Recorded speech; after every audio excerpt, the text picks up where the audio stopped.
I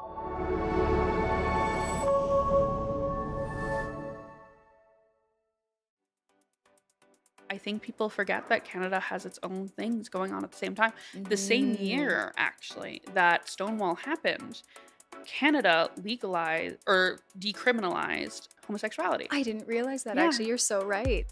My name is Ash Thompson. My name is Harper-Hugo. My name is Brent. Yes, my name is Michael Fair. Mabuhay! My name is Melinda Verga. We are Drag Out the Love, and you're watching Queer in Alberta. Mwah.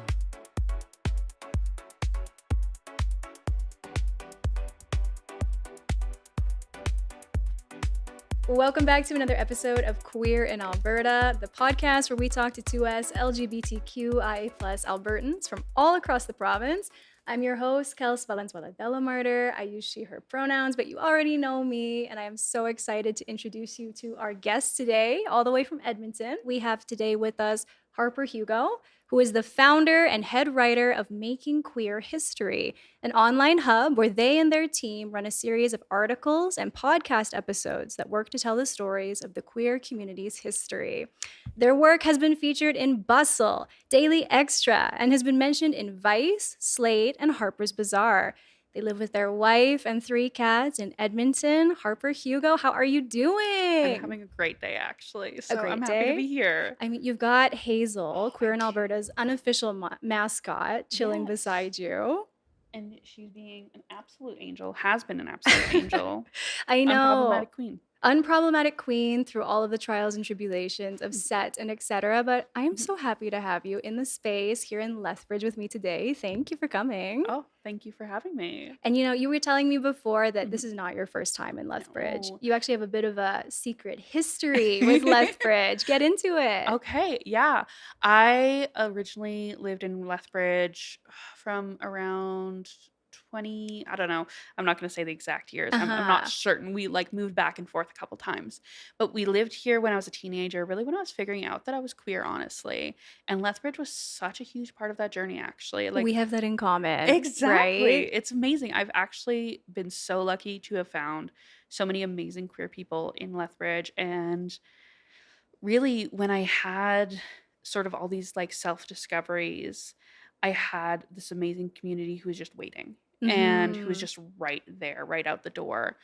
And I had so many lovely experiences. The Pride of Lethbridge, the Pride Festival was my favorite Pride I've ever been to. It remains tea? that. Yes, Tea.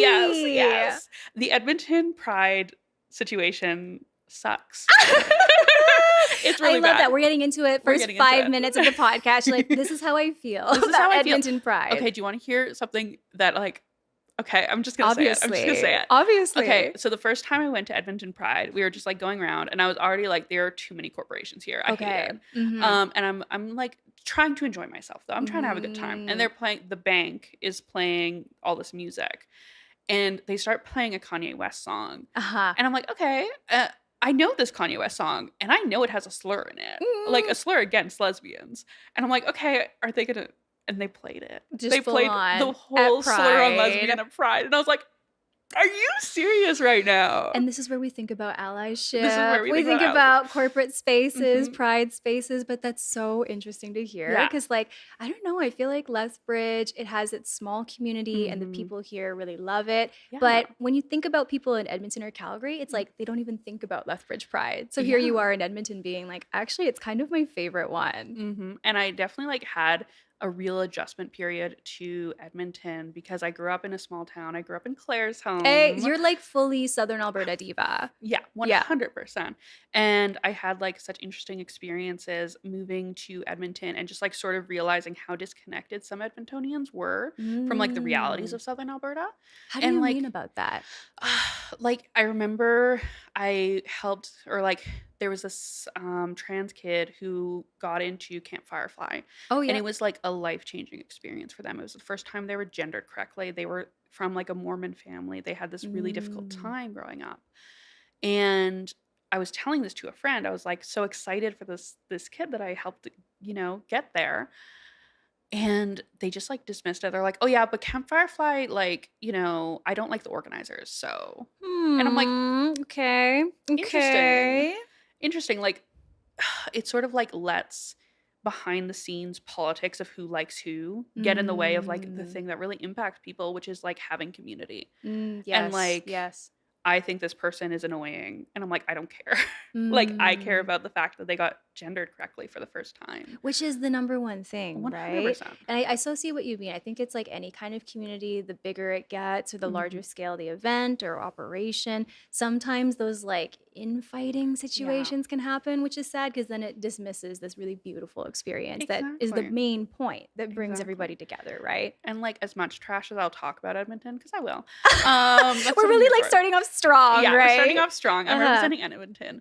I was really lucky because I worked at a camp for trans kids with the Pride Center In in Edmonton a Yes. couple years in a row. And a part of that was working with like other, not like old but older trans people. And I was like just chatting with them, having a good time. And I was talking to this one trans woman, and we were just talking about growing up in Alberta. And Which typical. Queer people meet each other and we're like, so tell me your whole life story. Tell me your exactly. trauma. Tell me your trauma.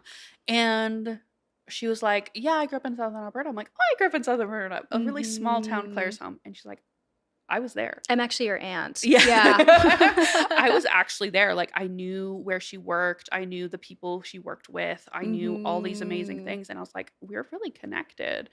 And it was just like such a beautiful experience because when I was in Claire's home, I felt like an alien. I felt like someone who did not belong there. I felt like someone who was alone in the universe. And there was a trans person across the street from me just living her life. I'm getting chills hearing about that. It was like beautiful. Right? And I just feel like so connected to you in those words. Like before we even get into anything with the podcast, because I grew up in Bonneville, like not too far from Edmonton. And same thing, like before I even knew that I was queer, I very much felt exactly what you're describing. Like I was an alien, didn't fit in, really tried to conform and unhappy. And now it's the same thing where moving away and all these years later, how many of my classmates have since come out as queer or moved to a different city? Like, I don't know. I didn't expect to get into that today in this like way to relate to one another. I think it's really, really cool. It's fantastic. And I just feel so lucky to know that there was like this whole queer story going on around me when I was silently struggling. Because like I think that's something that a lot of people, especially teenagers, don't know, is that they like you get really myopic when you're a teenager. You're thinking about yourself because your emotions are the first time you're feeling them, and they're huge, and it makes so much sense. But like there's trans women around you. There are beautiful, amazing queer people around you no matter where you are. Yes. Yeah. And they're experiencing the beauty of being queerness for the first time too.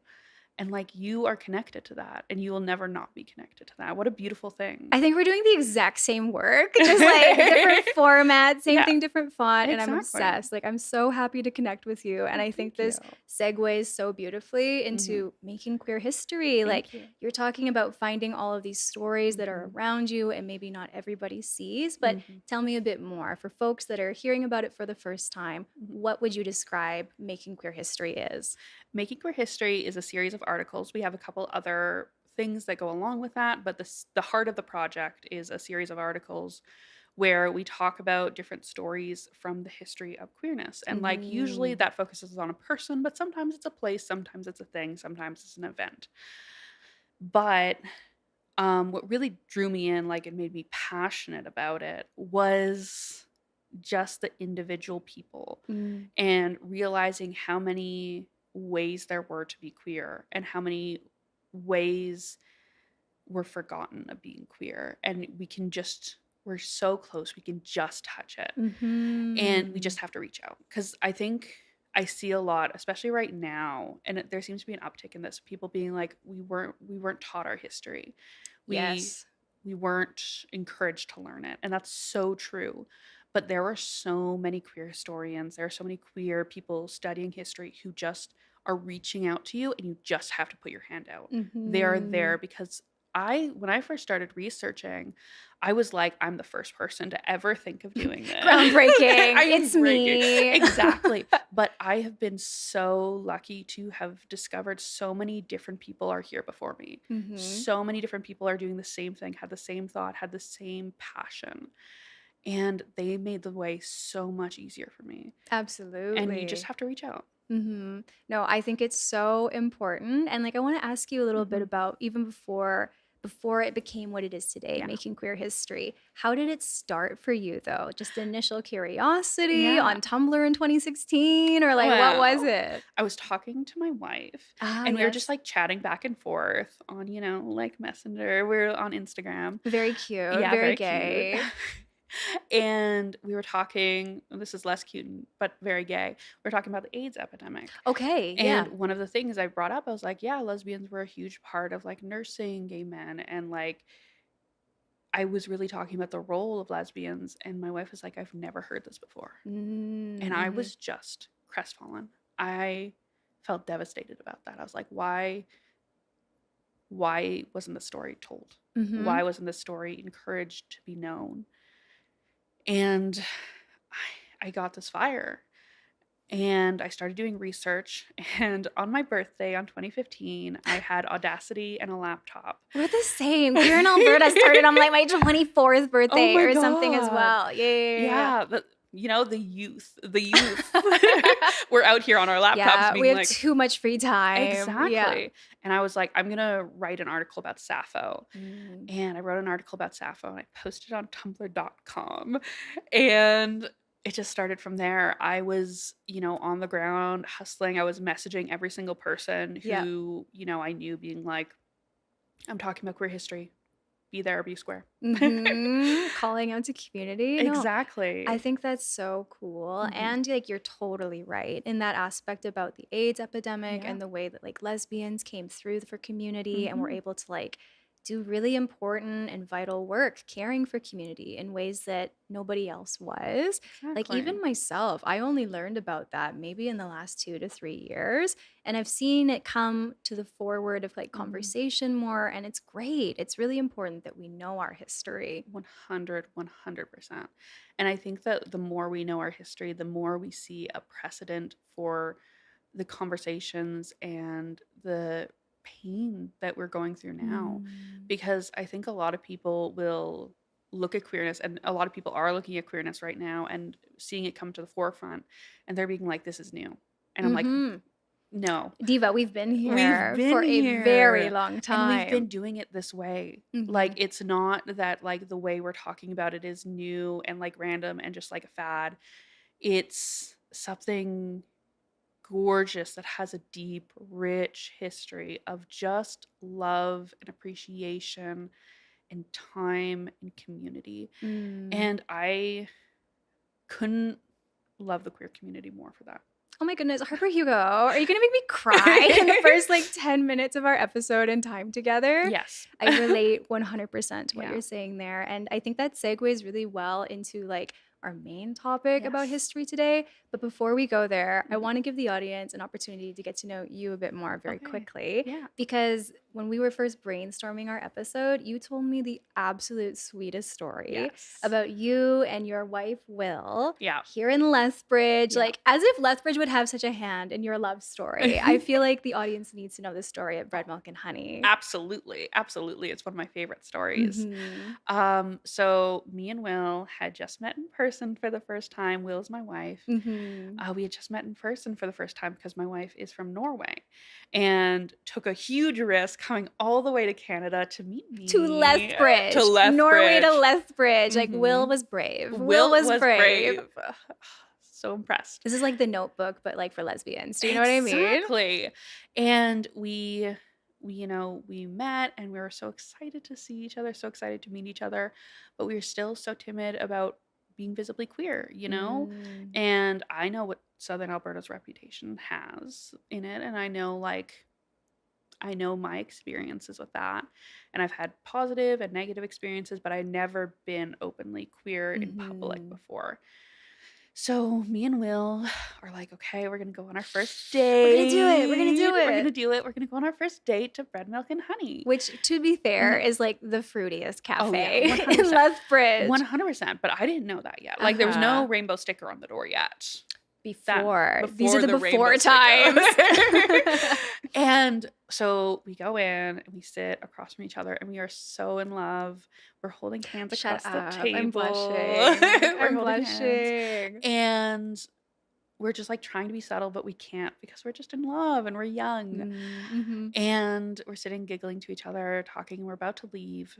And one of the baristas comes up to us. And there's like a moment of panic. I was like, oh no, okay, it's going to be something. Mm-hmm. And this person walks up to us and they hand us a little bag with cookies in it. Okay. And I look at it, and on the bag it says, "We heart cute queers." Again, I've had a day. I'm going to start crying. Continue. Like, come get a free drink Mm-hmm. and we'll give it to you, like, whenever.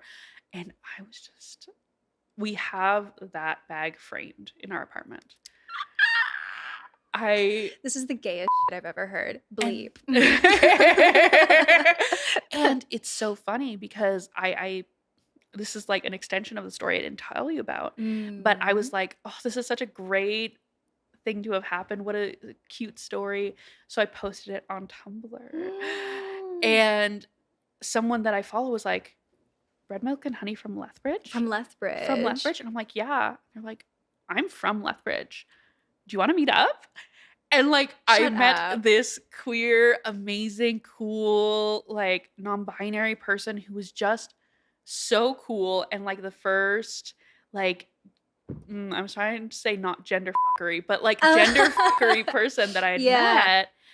And I just got to experience, you know, queer community again just because of Bread Milk and Honey. That's insane. So I feel like if Bread Milk and Honey does not sponsor you in some way, or at least give you free coffee for forever, we just have to say thank you for them being such an amazing part of your love story. 100%. And I have told so many people in Edmonton, so I'm sure that they're coming down here to Lethbridge to get their coffee. And like, it's totally crazy that you're saying you connected with this other queer person in Lethbridge. Like, I so get that look of like, oh, you're doing this show in Lethbridge? Like, that's so random. But then you hear stuff like this. Like, it's a totally different picture of this area that I think so many people miss out on. 100%. And I just really view Lethbridge with so much love and so much Tourism tenderness. Lethbridge needs to contact you. Exactly. When are they going to get my number? Because I just got to experience such a beautiful side of it. I got to experience so many people who were out and queer and doing the most bad stuff. Right. And I'm so grateful for that because it was my first experience with queer community and they gave me such tenderness. And not everyone gets that, especially not in Southern Alberta. But they did. And that is something I could not be more thankful for.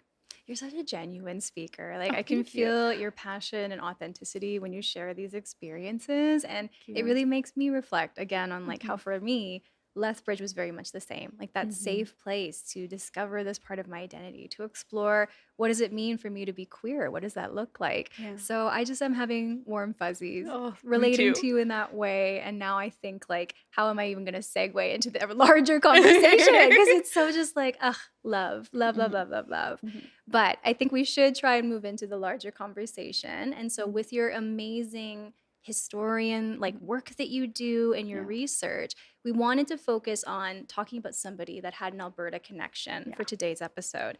And you brought up someone named Everett Klippert, who I had never heard of. But why did you bring up Everett Klippert today? Well, first, because I love him. Because he's my best friend. No, I don't know. He's my best friend. He's my best friend. No. I brought him up because he is a story that like really connects with me. And he's a story that I've shared in Edmonton, specifically at a couple of university talks.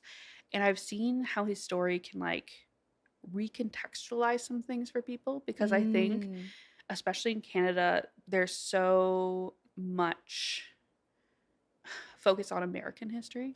Yes, we know Stonewall, Marsha P. Johnson, Stormy is Stormy. I can't remember her name. Stormy D. Ooh, Stormy, but also an amazing lesbian drag king who was involved. Yes, and I think people forget that Canada has its own things going on at the same time. The same year, actually, that Stonewall happened, Canada legalized or decriminalized homosexuality. I didn't realize that, actually. You're so right. Yeah, that's 1969. Incredible.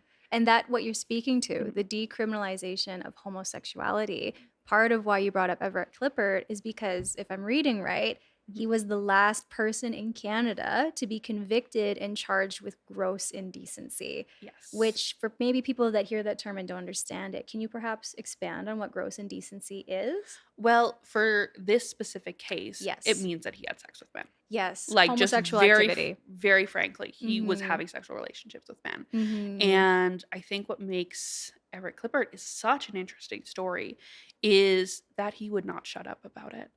This I did not see on Wikipedia. Yeah, Okay. he would not shut up about it. One of the lawyers who have like really studied the case, they were like, we could not put a hand over his mouth to make him stop talking about how he had sex with men.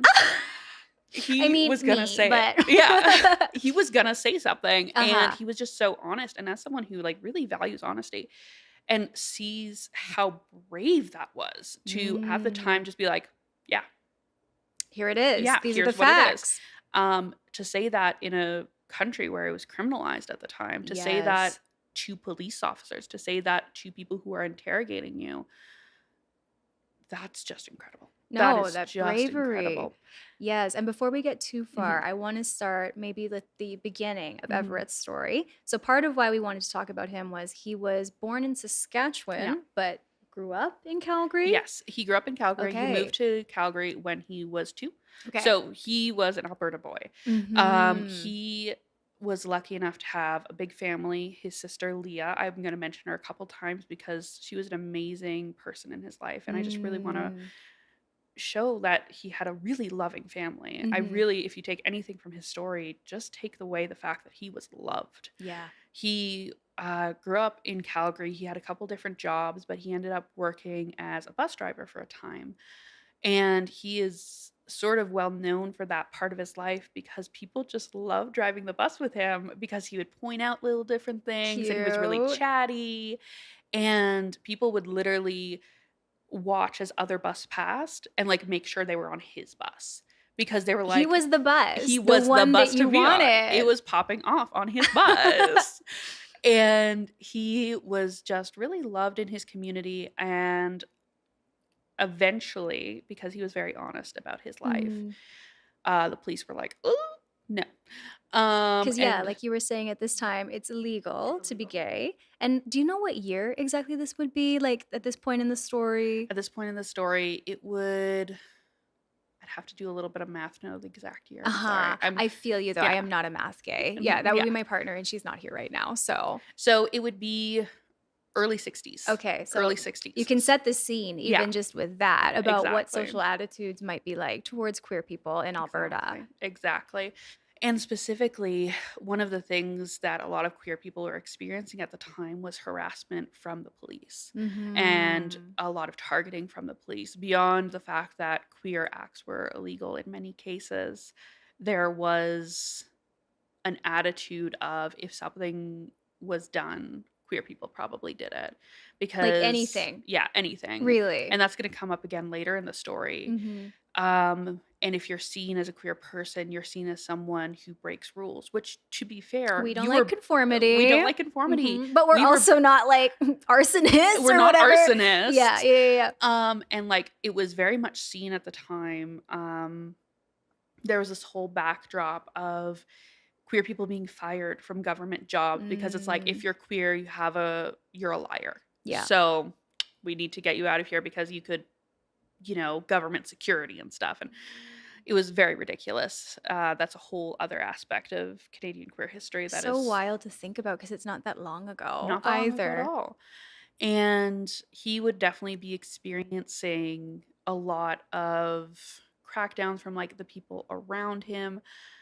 And specifically, the police were like a big part of the sort of culture of fear there because they were keeping an eye on the queer community. They were Yeah. definitely keeping an eye on the queer community. And that was not a kind eye. And with him, again, I want to really stress that he was loved. He was adored. He had employers who were like, no, he was a great guy. Don't worry about it. But the police came in and they were like, hey, He's just minding his He's business, just minding his living his business. life. He's Is he having still in some Calgary at this point? Yeah, he's still in Yeah, Calgary. yeah, yeah. He's having a good time, and he's, sleeping with men because he deserves to. Treat yourself. Yeah, we're here to speak to it. We're Yeah, here to yeah, speak yeah. to it. He's having sex with men, and the police bring him in, and they're like, "Are you having sex with men?" And he's like, "Yes." Okay. Do you want a list? Oh my They're like, "Oh, gosh. good Lord." Okay.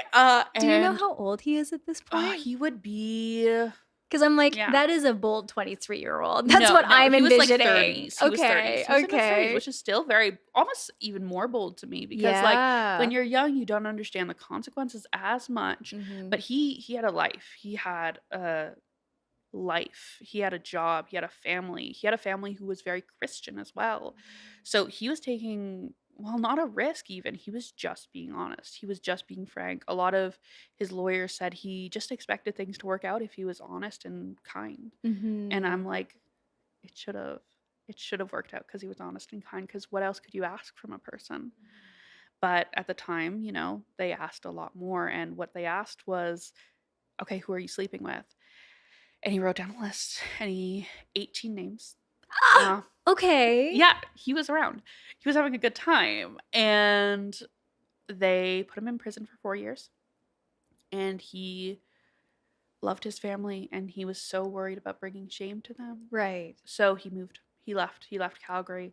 He went to the Northwest Territories, and the police in Calgary called up the police in the Northwest Territories, and they're like, "Hey, gay coming your way." No, no. Mhm. No. Yeah, gay coming your way.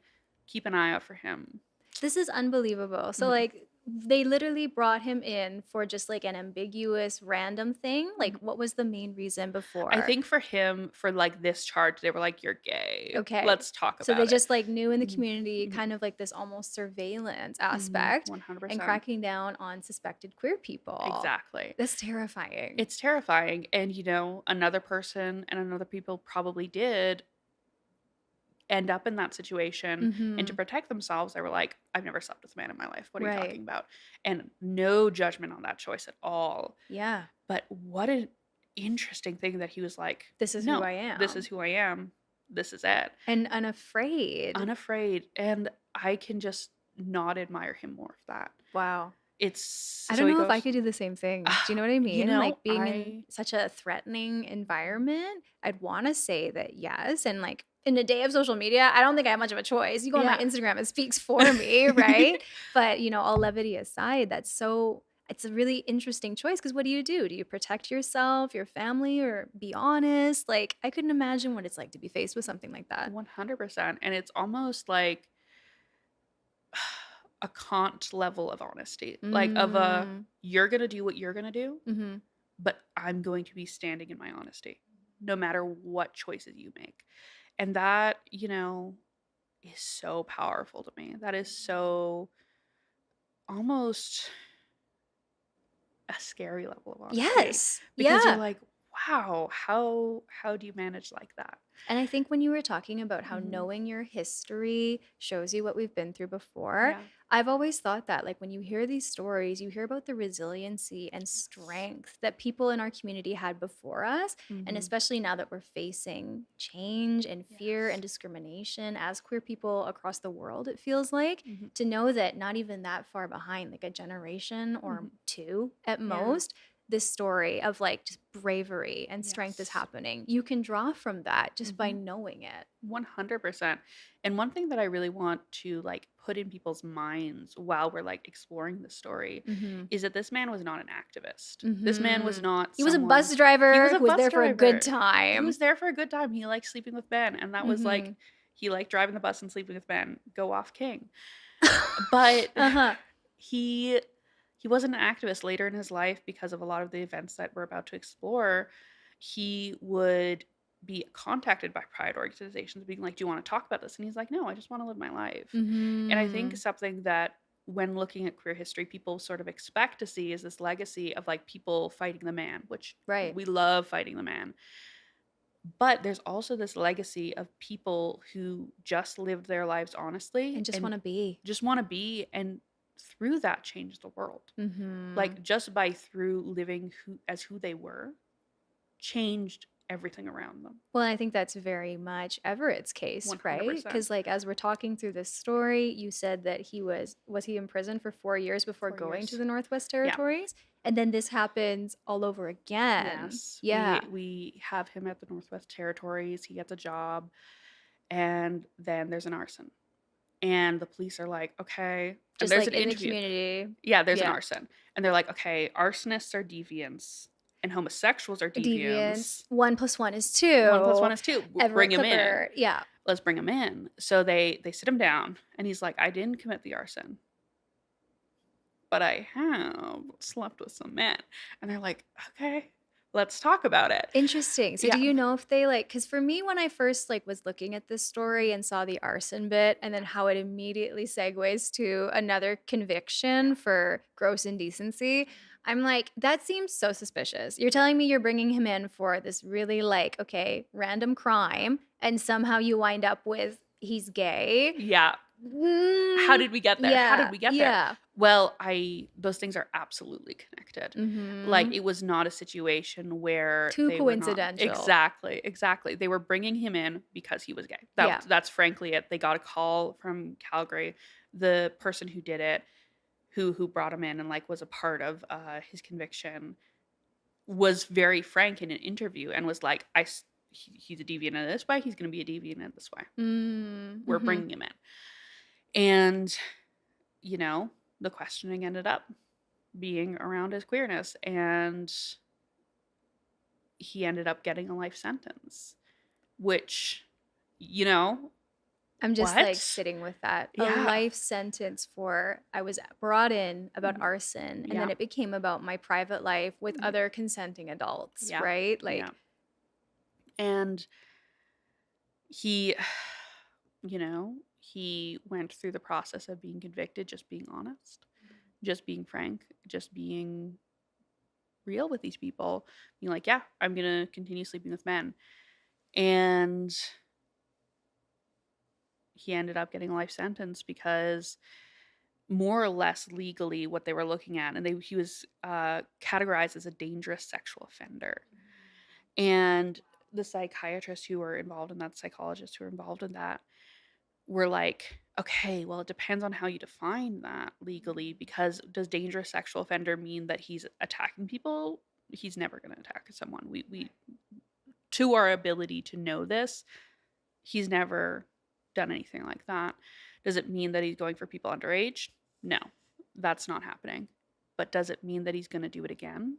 Yes. And that was the legal question, because it did get brought up in higher courts because his sister, Leah, was working in a law office at the time, and she Right. was fighting for her brother.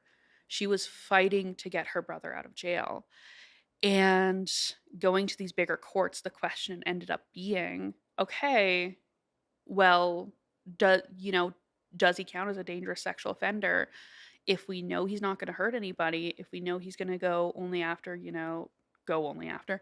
if we know that he is only interested in other consenting adults? Because like the psychologist literally said, they were like, he's only interested in people who are interested in him. He's only ever gone after people who are interested in him. The legal question ended up being, and the psychologist had to say in the end, yes, he's going to be gay again. And Everett was very frank. He was like, I have no interest in having sex with women. I have as much interest in having sex with women as a heterosexual male has in having sex with men. It does not interest me at all. And he was just like, yeah, I'm going to recommit. I'm going to be gay again. I'm going to do it again. I'm going to do it again. This is incredible. I'm like, how did he have so much confidence almost, it seems, to just be like, no, this is who I am. This is like, to know that he wasn't doing anything wrong while literally the face of the legal system is ensnaring him and telling him something is wrong and putting real, very real ramifications on his life and well-being. And like in a society at the time where homosexuality was seen as a disease, to just be like, this is what I'm going to do. This is how I'm going to live my life. What an incredible incredible bravery that must have taken. And almost like, no disrespect, whatever, almost delusion. Do you know yeah, what I mean? Where I'm 100%. sitting here and All I'm of his like, lawyers were like, "What are you doing? yeah, like, Just say you're not going to do it and then do it." And he's like, "No." but such a commitment to like, I'm Mhm. not going to compromise my Mhm. my authenticity and my 100%. identity. Like in this specific time frame as well, Yeah. it's really something to hear about. 100%. And everyone, when looking at his story, is in some way just like almost enchanted by that. Like, how can you not look at that and be Mystified. like, yeah, even the people who are against him are like, what are you doing? Yeah, yeah, Like, yeah, how did we end yeah. up here? And yeah, no, he did not really, he didn't want to make a fuss. He wasn't like out there, on the streets. He wasn't doing activism, but he wasn't, when asked a question, he wasn't going to lie to you. He was going to tell Mhm. you the truth as plainly as he could. That's incredible. That's incredible. And I want to ask you too, because you were mentioning his sister Leah Yeah. from the legal perspective. Yeah. I didn't realize she was like so involved Yeah. in his plight and story. But I think what I read, and you correct me if I'm wrong, is that they took this appeal essentially to dismiss the charge or whatever, both to, I think, provincial court and the Supreme Court. Yeah. And both times it was denied. Yeah. And dismissed, even though the Supreme Court ruling was very tight and Yes. controversial. Yes, So it that- was yeah. 2-3. Yes, yeah. Yeah, the vote was 2-3, and people were upset. They did not like that ruling at all. This is what I wanted to ask you. So Yeah. when you say they were upset, was it they were in favor of Everett or against? They were in favor of Everett. That's what I They're- wanted to know, because I'm like, how is the public the responding to public? this at this point? And I don't want to generalize. There were definitely people out there who was like, put him in jail forever. But, a couple years before, England had decriminalized homosexuality. Yeah, yeah. The USA had decriminalized homosexuality. What's Canada doing? Canada Mhm. hates being seen as regressive. We hate it. Interesting. And so people saw this, and one of the words that was used often was draconian. Like, they were like, this is so Wow. regressive. This is so backwards. What are we doing? And can I just pause? Yeah. That is called draconian. Yeah. And look at what is happening across Canada Currently. today, right? Mhm. Like, what's going on? What's going on? One of the things about history is that it's not a straight line upwards. It unfortunately, it would be great if it was, but it's wiggly. Linear progress does not exist in our world right now. Mhm. And he just, because he was denied by the provincial courts, but because he was denied by the Supreme Court, there was only one option left, Mhm. which was to change the law. Yes. And that was what people took on. Two of the biggest voices in that were Tommy Douglas and Pierre Trudeau. Which these are figures that even us being younger, we know who We those know people those are, people right? are. Which again, I think contextualizes it and Mhm. showing how it is very much close history, not far away history. And I thought it was so fascinating how, I know you'll expand on this, but even though it seems in my read of it, Tommy Douglas kind of entering the picture and standing up for Everett is like, pro-gay rights. Yeah. Because of the time frame, still having to be careful about how you use the 100%. language to support this person in 100%. court. Mhm. And I don't want to get too into the weeds, but like Yeah. what you're specifically referring to was him being like, this man has a disease. Yep. Mhm. Yep. Not like a Yes. criminal whatever, but more so I think it was a psychiatric Mhm. problem is how they framed it. Exactly. And what is interesting is that like that was a very progressive idea at the time because Mhm. again, not to get too into the weeds, this idea was popularized in Germany Of like a mental disease? of it being a mental disease Okay. from a name that people who love queer history might recognize, Magnus Hirschfeld. Okay, I don't know Magnus. Magnus was, if you want to do research into some incredible Let queer me write that history, down. Yeah, yeah, exactly. Magnus Hirschfeld is a great, great name because he really fought pre-World War II. He was a gay Jewish man in Germany, and people were not a fan of that. But he created one of the biggest collections, well, the biggest at the time, collections of queer scientific research because his motto was through science to justice, because he thought that if we just studied it, if we just looked at queerness, we would understand that it was something innate, that was something that was a part of people. Yeah. And that was a very new ideology at the time. It was very new to say that queerness was not an action, but it was a way a person was. Mm-hmm. Someone was queer. They didn't just do queer things. Mm-hmm. So that was like a very new idea at the time, and he really popularized it. Like it didn't start with him, but he popularized it.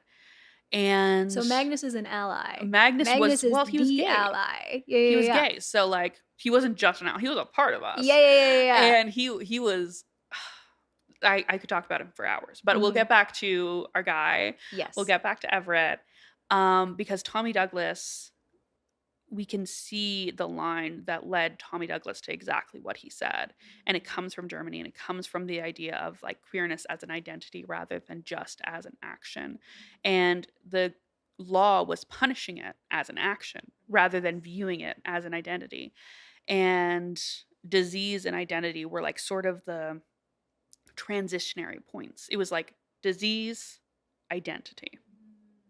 So we can definitely baby steps. Exactly. Yeah. Exactly. That's a perfect way of putting it. And Tommy Douglas was like, this man has a disease. Why are we putting him in jail for life? That makes no sense. Mm-hmm. And Pierre Trudeau became interested in this case before he actually was prime minister. Right. Yeah. And he campaigned partially on this case because he's like, okay, we all agree this is ridiculous, right? Mm-hmm. So he campaigned partially on decriminalizing homosexuality because, as he said, and this is a very famous quote for Canadians, Right. the government has no place in our bedrooms. In the bedroom. Exactly. Tell me why I heard about that in middle school. You're bringing so many memories back to the forefront. And in 1969, he did it. It's bringing the laws of the land up to contemporary society, I think. Take this thing on homosexuality. I think the view we take here is that there's no place for the state in the bedrooms of the nation, and I think that what's done in private between adults doesn't concern the criminal code. He successfully decriminalized homosexuality in Canada. Exactly. Bill C-150. Mm-hmm. And this is the exact same time as the Stonewall Riots were happening. Everything's connected. Everything is connected. And in Canada, if you find newspapers from the time, you're not going to find any mention of Stonewall, because what does that mean? Like, we didn't know that it was something that was going to change the world. Mm-hmm. What we knew was Everett. Right. We knew that Everett needed to get out of jail. So how long has he been in prison at this point? He's been in prison 3 or 4 years. Okay, yeah. So he's been in prison for like a good amount of time, and then he remains in prison for 3 years after it's decriminalized, and no one can figure out why. Yeah, I was just thinking that. I'm like, if the charge is dismissed and no longer illegal, why is he still serving? Well, I just want to like bring a little touch of intersectionality into this conversation and say there are some things that are currently not illegal in Canada that people are still in prison for. You're absolutely right. So this is something that I like to bring forward in this discussion. We know it's not wrong. We've agreed as a country certain things are no longer wrong. And yet there are still people in prison for it. Mm-hmm. What a weird thing that we could change really easily. I think you're campaigning. Yeah, I'm campaigning. Harper-Hugo for prime minister. Winner. Yeah, Lethbridge. It's gayer than you think. Exactly. But specifically with Everett, this case, there's been a lot of theorizing as to why he didn't leave jail. And the sort of prevailing thought, and also the funniest thought, was that he just didn't bring it up. He was just like a very head down, do my thing kind of guy. Okay. And he just didn't ask to be let go. So he just remained in So jail for chilled. 3 extra years. And that's hilarious to me. And it does fit his personality very well. That he was just like, head down. Yeah. I'm going to be fine. I'm going to be fine. We're going to figure it out. And then like 3 years later, they're like, wait, hold on, supposed to be bestie. Here. Yeah, you like literally changed the shape of this country. 100%. Why are you still in jail? No, that's wild. And like immediately Harper-Hugo, I'm like, did anyone, because you've mentioned he's private, right? Yeah. Even though very public in his fight for, in his own way, equality and the right to be respected in his private life and relationships. But did he ever give like interviews with anybody about this experience? Like, is that where you're getting some of your research from? I'm Some of just my curious. research is he didn't do interviews that I've found. Like my Yeah. knowledge isn't perfect, Mm-hmm. but I will say that like most of what we know is from his psychiatrist, his lawyers, Got it. and not so much like interviews from news stations. So Mm-hmm. what we know is definitely from like the people who he had to talk to. Mm-hmm. So, because he was like a more private man, when he got out of jail, he moved to Edmonton and became a truck driver and just sort of lived the rest of his life around his family. Peacefully. Peacefully. He ended up getting married to a woman, which is a big surprise, Okay. big twist in the story. Okay. They were friends and they just wanted to be companions. Okay. And the woman was named Dorothy, and they lived together until his death. And his family is the reason he's remembered This as is like so thoroughly as he has. incredible. And if you ask anyone in his family, they will tell you he was just a kind, loving man who Mm-hmm. cared so much about them. What a great way to be remembered. A beautiful way to be remembered, and how fascinating that I think his story already is like not nearly as well known as it should Yeah. be, but B, like that he was almost at peace with that. Like Yeah. he wasn't seeking to perhaps be the phenomena of change that he was, but his story in effect gave you and I the rights that we have Exactly. today, and so many people from our community. Exactly. Just by being honest, being kind, Mm-hmm. and having people who loved him, he changed the world in a way. And Mm-hmm. that is something that I just could not be more in awe of. Mm-hmm. What a affirmation that we're doing the right thing. Mm-hmm. That we can change the world by just existing And just speaking up and just speaking up advocating. and just being who we are. Yeah, he wasn't an activist, but Mm-mm. just by living boldly and Exactly. defiantly, he kind of became one in some ways. And like I would honestly say Leo was more of an activist than he was. Yeah, his The sister. people who loved him were becoming activists on his behalf. Mhm. The people who were in his life wanted to protect him and wanted to save him from being in jail for the rest of his life, because that's Mhm. ridiculous. Mhm. And that's why we have the rights we have today, is because people loved a man who was kind and honest. Mhm. And I'm still kind of reeling though over the Uno reverse of Yeah. him marrying a woman, Yeah. bisexual, pansexual king, Yeah, like yeah. whatever. But no, it's just an amazing story. And again, like my own father is born in 1962. Like within the context of this Yeah. story, it's not that long ago, as It is we've not. said many times throughout our conversation today. Mhm. But what do you think, like looking at this man's story, what does his story teach us? Mhm. I think in a big way it teaches us that honesty and love are really the root of change. And I love that. think that that's like a really complicated thing within the queer community, because I will never ever judge someone for having to lie to protect themselves. I'll never do that. But I will be amazed by the people who have chosen bravely to be honest. Mhm. I will always be amazed by that. And even, we say it was, history, but even now it's painful to be that honest. It's hard to be that honest. It's incredible to be that honest. I so agree. And I'm thinking about how, like, even in Edmonton, where Yeah. you're from, like, there's the Edmonton Queer History Project. Yes, they're And incredible. isn't it incredible to Yeah. see these quote unquote alternative histories and Yeah. experiences of what it means to be an Albertan? Like, in Yes. addition to Everett's story, which Mhm. is the whole reason that homosexuality has been decriminalized in Canada, was it Delwind Green? I might be getting his name wrong, but he was a professor in Edmonton who was fired for being gay and then took it to the Supreme Court, and Yeah. then it became illegal to be fired from your workplace based on sexual orientation. As well as, I think the Edmonton Queer History Project recently had a story about a teenager in, like, again, similar time frame, 60s or 70s, who wanted to, like, talk about in his high school graduation photo or something, finding Oh, a big, like, yes. strong gay man, Yeah. and like his fight to be able to say that. Mhm. I think it's so interesting that we have so many people doing that kind of like explosive, Yeah. breaking boundaries work just by being openly authentic, Mhm. but then go out quietly, these stories like fade away and Yeah. they're not, I don't know, it's fascinating to me. Mhm. And like one thing that I think is just like so interesting about these stories and so relevant about these stories is that like they're the stories of people who just had an understanding of themselves and an understanding of the world that was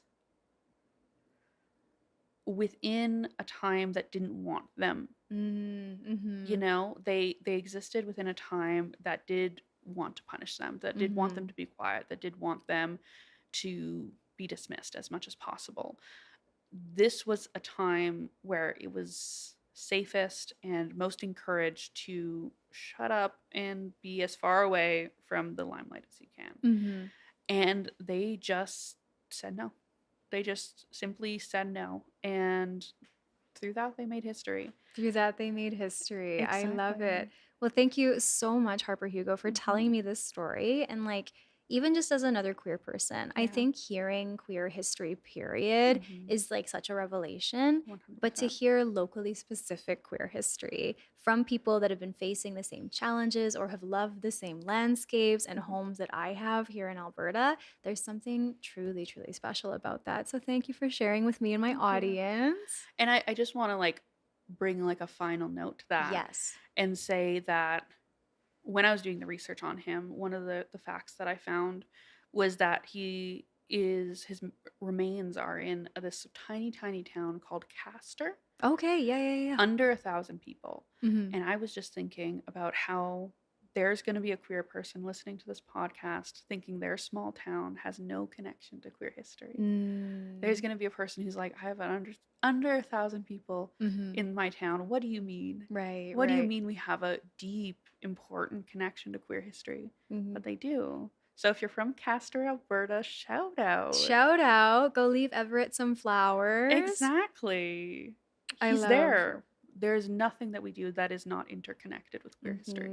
Well, it even brings us back to the beginning, right? Exactly. Where you were talking about there was another queer person in your home community that you grew up in that you had no idea about. And I think like you doing the work that you do to map out those connections on both a local and far larger scale through making queer history, it is so important. And I just applaud you for everything that you do love. Thank you. And I'm so grateful that you are doing the work locally. I'm so grateful.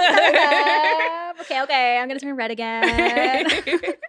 Well, I learned so much today about Everett Klippert, and I feel like this is just the beginning of a deep dive on Albertans and queer Albertans. You are welcome back on the show whenever you want. Thank you. And I can see that Hazel has fallen head over heels in love with you over there. Me too. I love her. She might be going back with you to make queer history. Check our bags before we leave. Awesome. Well, do you want to maybe look into this camera over here and just share a little bit about where folks can follow along with all of the amazing work that you do? Well, our hub is our website, www.makingqueerhistory.com. You can find everything about us there. You can also find us on social media. We're on Instagram. We're on Tumblr still. No way. We're on Tumblr. We're only real not ones on X now. because no, thank you. We've X'd it out. And we're on Pinterest if you're interested in queer history from Pinterest. And yeah, you can find all of our stuff through our website. That's the best place if you're curious about anything. And we have over 200 articles. I have written over 200 articles, so they are please read some of them. busy. Yeah, Booked and exactly. busy. Well, everybody, make sure you go and follow along with Making Queer History. I am so happy that we had them here on the show, as well as let's give a shout out to Will in the corner back there. Supportive bestie, supportive wife. Could not have made it happen without the both of you today. We'll see you next time on Queer in Alberta. Bye.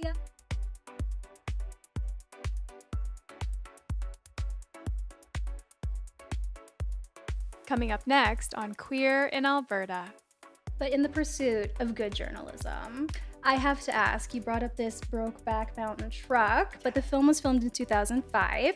Were either of you living in Fort Macleod at the time? And did you get to be an extra with Jake Gyllenhaal and Heath Ledger in the gayest cowboy love story the Prairies has ever seen? Okay, no, but I do have two good Brokeback stories. Yes! Okay, this is is what I'm PG. fishing for.